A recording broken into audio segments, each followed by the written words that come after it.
J'ai une bonne nouvelle à vous annoncer, c'est que le texte du procès, le texte complet du procès, vous l'avez là-dedans.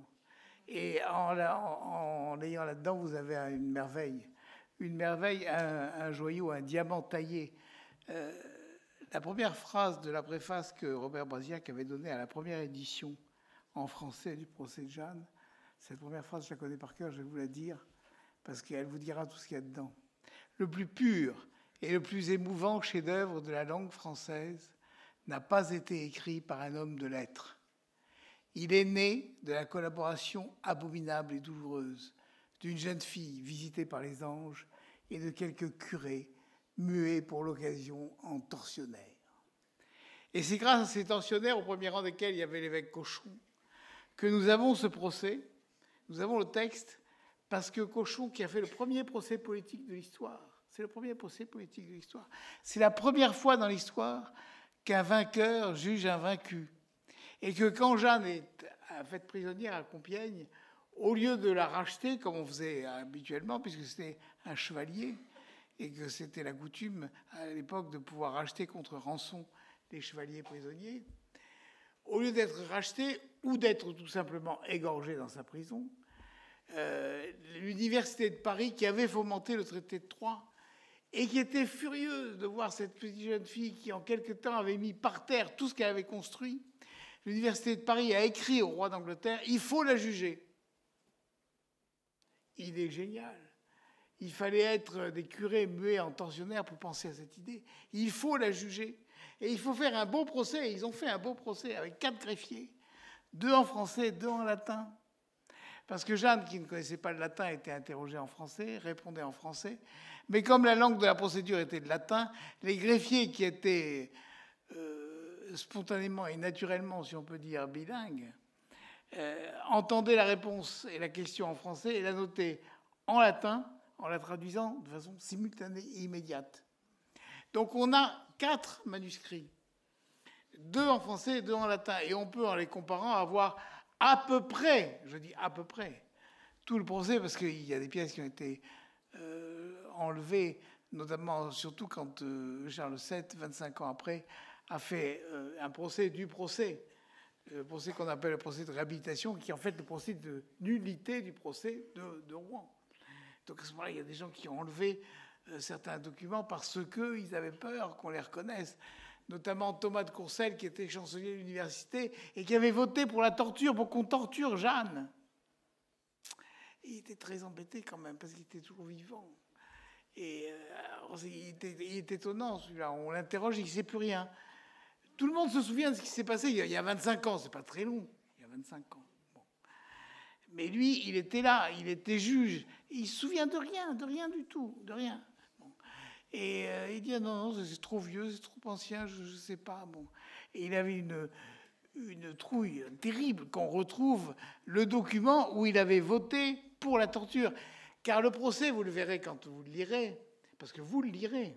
Non seulement vous vous procurez le livre, mais vous le lirez. Et non seulement vous le lirez, mais vous l'étudierez. Parce que c'est ça la bonne nouvelle que je viens vous donner. Vous avez là un bréviaire pour le laïc français aujourd'hui.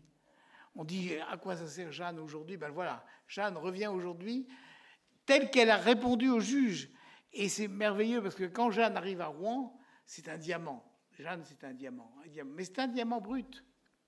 Et quand elle sort du procès de Rouen, on a dans le procès un diamant taillé. Et vous savez que le diamant taillé, il brille de 1000 fois plus que le diamant brut. Et elle a été taillée par la souffrance que lui ont imposé les juges, ces curés muets en tortionnaires, qui ont voulu d'abord, ils lui ont infligé la première torture qu'on appelait au temps de l'Inquisition, car c'était un tribunal d'Inquisition. Première torture qui est la torture de l'internement, de la prison préventive. Moi, ça m'a beaucoup servi comme avocat d'étudier ce procès, parce que après, quand j'avais un juge d'instruction qui me mettait mon client, il m'a dit, Maître, je vais mettre votre client en mandat de dépôt, en détention préventive. Je lui disais, torture moyenne. Torture moyenne, maître, torture moyenne. Non, nous ne torturons pas. Si. Au temps de l'Inquisition, on appelait ça une torture moyenne. Donc ça les calmait un peu. Et parce que c'était quand même le rappel de l'Inquisition qui avait inventé la procédure pénale, la torture moyenne. Bon. Mais il y avait une torture extraordinaire. Et comme au début, les juges n'ont aucune idée, le premier procès, il y a plusieurs procès dans le procès. Le premier procès, c'est un procès politique. Ils veulent savoir quel est le secret entre Jeanne et le roi. Et Jeanne leur dit dès le début, ce que vous voulez savoir, ce qu'il y a entre moi, Dieu et le roi, vous ne le saurez pas, car ça ne regarde que Dieu, le roi et moi. Vous ne le saurez pas, c'est pas pour vous. Et elle ne leur dit pas. Et comme elle ne le dit pas, nous ne savons pas non plus. Nous le saurons plus tard quand Charles VII le racontera. Bon. Mais là, à ce moment, elle ne le dit pas. Parce qu'elle ne veut pas le dire. Parce que c'est son secret. C'est un secret qui est un secret divin et ce n'est pas pour eux. Ce n'est pas pour ces juges. Donc, donc, ils veulent lui faire dire ce secret. Ils veulent savoir. Et donc, ils décident de la mettre à la torture exceptionnelle. Et donc, on l'emmène dans la salle de torture qui se trouve en haut du château épiscopal, qui n'existe plus maintenant, de Rouen, et dans la grande tour. Et elle arrive et elle voit des hommes, des tortionnaires, des vrais, qui sont là avec des instruments de torture et des gros muscles de ces hommes, et puis le soleil qui arrive et qui fait briller les instruments de torture. Et ils espèrent que ça va impressionner Jeanne. Et Jeanne, en fait, n'est pas impressionnée du tout. Elle leur dit, presque en riant, « Mais je vous ai déjà dit que vous pouvez m'écarteler à 4 chevaux, que je ne vous dirai rien. Donc vous pouvez me passer par la torture, tout ce que vous voulez. » Elle a cette phrase extraordinaire. « Et quand bien même je vous dirai quelque chose, aussitôt après, je vous dirai que ça ne vaut rien puisque je l'ai dit sous la torture. » Merveilleux, non? Moi, j'ai proposé, mais sans succès, à Amnesty International et à toutes les associations qui luttent pour l'abolition de la torture. Vous savez qu'ils nous font signer des pétitions chaque mois dans les églises. Je dis, mais élevez une statue à Jeanne avec cette phrase. Et quand bien même je vous dirai quelque chose, aussitôt après je vous dirai que ça ne vaut rien puisque je l'ai dit sous la torture. Donc, c'est la négation immédiate par Jeanne, dans le procès, de la valeur des aveux extorqués par la torture. Prodigieux, non? De même que quand elle répond aux juges, tous les juges de Rouen et de Paris, tous les juges de Rouen et de Paris, donc elle sait que ce sont des juges de Paris, ne pourraient me condamner sans droit. Magnifique, non? Magnifique. Vous pouvez vous mettre à toutes les puissances judiciaires, alliées à toutes les puissances ecclésiastiques, alliées à toutes les puissances universitaires, c'est-à-dire le pouvoir religieux, le pouvoir culturel, le pouvoir politique, le pouvoir judiciaire, tout ça, alliés, peuvent tout faire, mais ne peuvent pas me condamner s'ils n'ont pas le droit avec eux. Pour un avocat, c'est une merveille. Et puis, je vous dis que vous le lirez et que vous l'étudierez, et puis vous l'étudierez à plusieurs. Parce que si on le lit et on l'étudie seul, il y a des beautés qu'on ne voit pas. Je vais vous citer un trait qui va en être la preuve. Il y avait un journaliste qui a écrit un excellent article sur ce livre, et il avait mis comme titre de cet article « Au son de la voix vient la clarté ». Je le rencontre dans une réunion de journalistes et d'écrivains. Je le remercie pour son article. Je lui dis « Où avez-vous trouvé ce titre ? Au son de la voix vient la clarté ». Il me dit « Mais il est dans votre livre ». Je ne l'avais pas vu. Je l'avais recopié pourtant, et je ne l'avais pas vu. C'est Jeanne qui répond quand on lui dit « Est-ce qu'il y a de la lumière quand la voix vient ?» Elle dit « Au son de la voix vient la clarté ». Magnifique ce mot. Au son de la voix. Imaginez qu'au son de ma voix vienne la clarté. Pour un orateur, c'est le rêve absolu. Eh bien, je l'avais lu, je l'avais étudié, je l'avais recopié, je l'avais fait publier et je ne l'avais pas vu. Il a fallu qu'il me le montre pour que je le voie. Et bien, c'est pour ça qu'il ne suffit pas de le lire tout seul. D'abord, il faut le lire. Parce que beaucoup de gens qui achètent ce livre l'achètent parce qu'il est beau. Oui, la couverture est magnifique. Et donc, ils le mettent dans leur bibliothèque en disant « Je l'ai ». Il faut la voir. Je l'ai, mais je le prendrai une autre fois parce que c'est quand même un procès. C'est quand même un procès du XVe siècle. Il doit y avoir du latin dedans. C'est difficile. Le soir, c'est difficile parce qu'on risque de s'endormir. Le matin, on n'est pas encore réveillé, puis on a autre chose à faire. Bon. Et puis, je ne vais pas le prendre avec moi comme ça parce que c'est un trop beau livre, je ne vais pas le sortir de la bibliothèque. Alors, du coup, on a fait une édition de poche. beaucoup moins cher. Vous pouvez prendre dans le train, dans les transports, dans n'importe où, tout le temps. Et vous pouvez l'ouvrir. Vous savez, comme du temps de ma jeunesse, dans les années 68, 1968, il y avait des étudiants qui étaient trotskistes. Ça existe encore, il paraît. Et il y en avait même qui étaient maoïstes. Bon, je ne sais pas si ça existe encore. Et alors, il lisait le petit livre rouge de Mao et il se le récitait. Il se le récitait comme on récite un évangile. Ben, là, vous pouvez en tout cas vous lire et vous réciter des phrases de Jeanne. Vous en avez pour tout le temps. Vous en avez sur le plan du droit. Vous en avez sur le plan de l'histoire. Vous en avez sur le plan de la langue française. Jean Cocteau disait le plus grand écrivain de langue française, c'est Jeanne d'Arc. Vous savez, la langue de Jeanne, c'est la langue du français qui vient juste de sortir du latin. Elle est toute jeune, toute belle. Jeanne meurt en 1431. C'est l'année où naît François Villon, qui d'ailleurs la chantera. Et Jeanne, la bonne Lorraine, qu'anglais, Baudelaire, Rouen. C'est la langue de Villon. C'est la première. C'est le jeune français. Si vous voulez vraiment vous puiser au bon français, au jeune français, comme on va à la source fraîche, claire, rafraîchissante, ben vous allez aux paroles de Jeanne.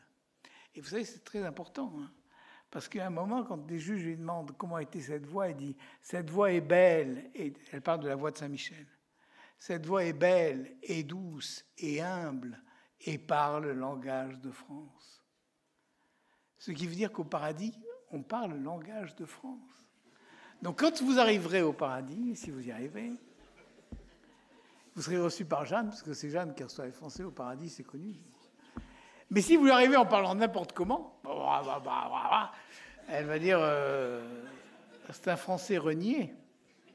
C'est pas un vrai Français. Il va falloir arriver en parlant langage de France. Belle et douce et humble, et parle langage de France. Et tout le monde, beaucoup d'historiens se sont posé la question de savoir comment Jeanne, qui était une fille de paysan, qui n'a pas été aux écoles. On ne sait pas, tout à l'heure, une excellente historienne nous a dit, pas sûr qu'elle ait été analphabète. D'ailleurs, c'est vrai que dans son procès, elle dit « je ne sais ni A ni B ».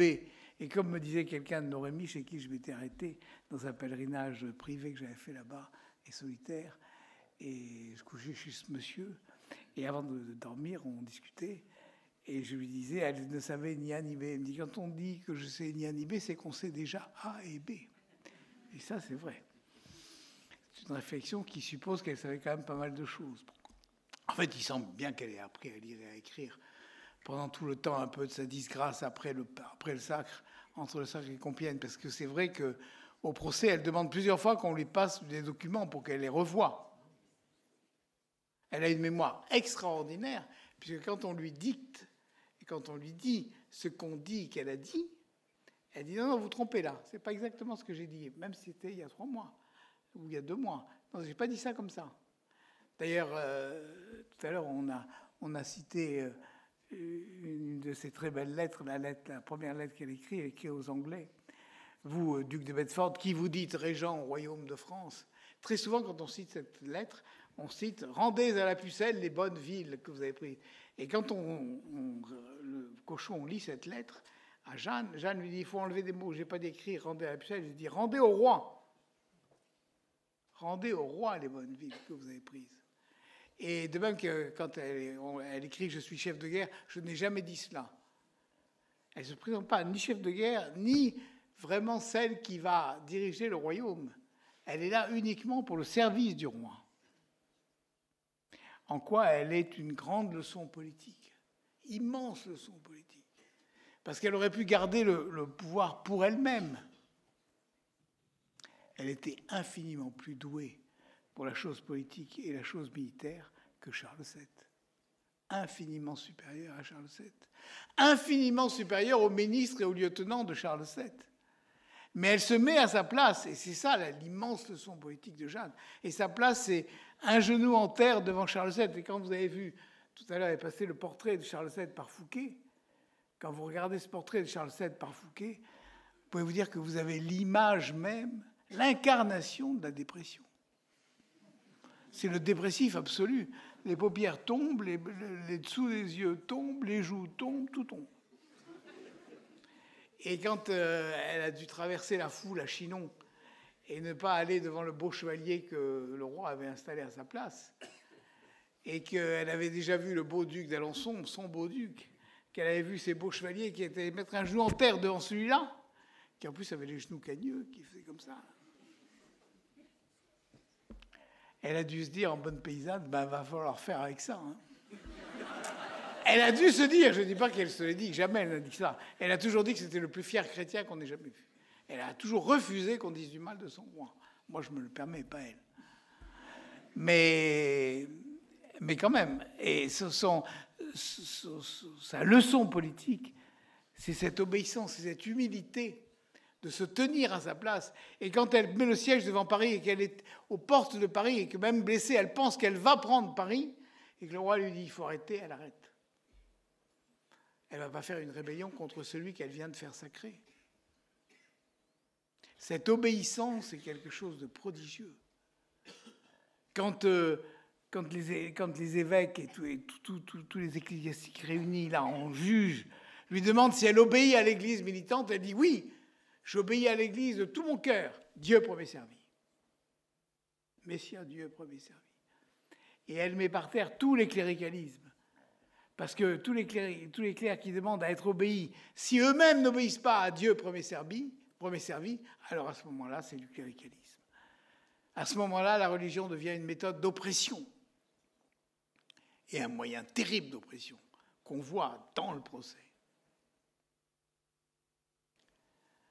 Si vous voulez vérifier cette phrase magnifique de Péguy, il n'y a pas qui vaut pour aujourd'hui. On parle du malheur des temps. Il n'y a pas de malheur des temps. Il n'y a que le malheur des clercs. Tous les temps appartiennent à Dieu. Tous les clercs, malheureusement, ne lui appartiennent pas. Magnifique, non? Eh bien, ça, c'est du Péguy, mais c'est aussi du Jeanne. D'ailleurs, quand vous lisez Péguy, vous lisez Jeanne. Bon, une fois que Péguy a trouvé Jeanne, dans son procès, dans la lecture de son procès, vous savez qu'il était à Normal Sup. Enfin, il était dans la bibliothèque de Normal Sup. Et c'est le bibliothécaire de Normal Sup qui était un anarchiste, athée, qui lui a dit « Jeune homme, tu devrais lire ça ». Il est allé lui chercher les actes du procès de Jeanne.